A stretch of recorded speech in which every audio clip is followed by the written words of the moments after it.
Ny filoham-pirenena Andry Rajoelina no mitarika ny délégationna malagasy any Paris mandritra ny fionam-be fa 20 n'ireo firenena mampiasa amin'ny ampahany na manontolo ny teny frantsay.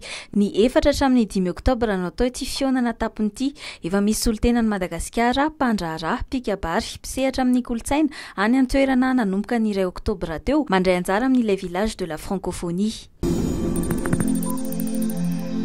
Nanome toromarika ny tsy maintsy hamitana ao anatin'ny enim-bolana ny asa fanarenana sy fanavaozana ny hôtel 5 étoiles Lenivato ny filohan'ny repoblika nandritra ny filakevitra minisitra Omaly Alarby. Heverina andraisana ireo mpitondra fanjakana vahiny ho avy eto amintsika mandritra ny fionana tapon'ny vondrony fampandrosoana ireo firenena aty amin'ny faritra atsimon'ny Afrika na ny SADC ity trano fandraisam-bahiny ity. Orinasa telo no efa voasivana tao aorian'ny tolobidy izay natao aorian'ny fifantenana dia atomboka avy hatrany ny asa.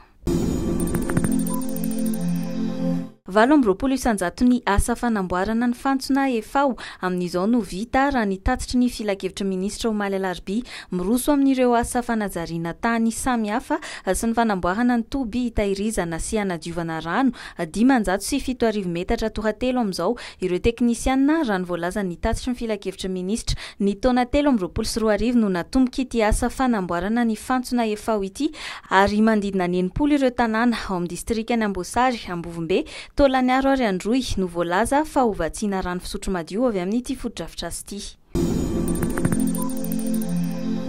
Rivodoza 2 hatramin'ny 5 ny vinavinaina hiantraika mivantana Madagasikara amin'ity vanim-potoana ny rivodoza 4 5 ity araka ny fanambarany sampana mpamantatry ny toetry ny andro dia ny faritra avaratra Atsinanana, afovoany Atsinanana, atsimo Atsinanana ary manamorona ny lakan-dranon'i Mozambika no tena ahina iantefan'izany. Amin'ny lafiny haintany sy tondra-drano kosa indray dia vinavinaina ho maina ny volana Oktobra sy Novambra any amin'ny faritra Melaky, Menabe, atsimo Andrefana, Androy, Anosy ary ny afovoantany.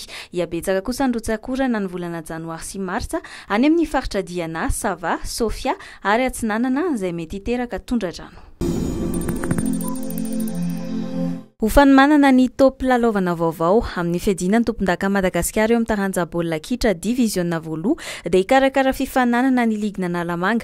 Tamin'ny taondasa dia nampitondraina ny anarana hoe Grand Tournoi d'Antananarivo ny fifaninanana ka afaka nandraisan'ireo te handray anjara rehetra. Amin'ity taon'ity kosa dia hivadika Grand Tournoi de Madagasikara ka hisokatra bebe kokoa ho an'ireo kluba mandray anjara amin'ny Pure Play Football League. Ekipa miisa 90 no andrasana amin'izany sady fanomanana ihany koa ireo mpilalao izay mety voantso andrafitra ny Barea amin'ny fifanitsanana amin'ny fiadinan'ny tompon-dakan'Afrika anomboka ny faran'ny volan'izao.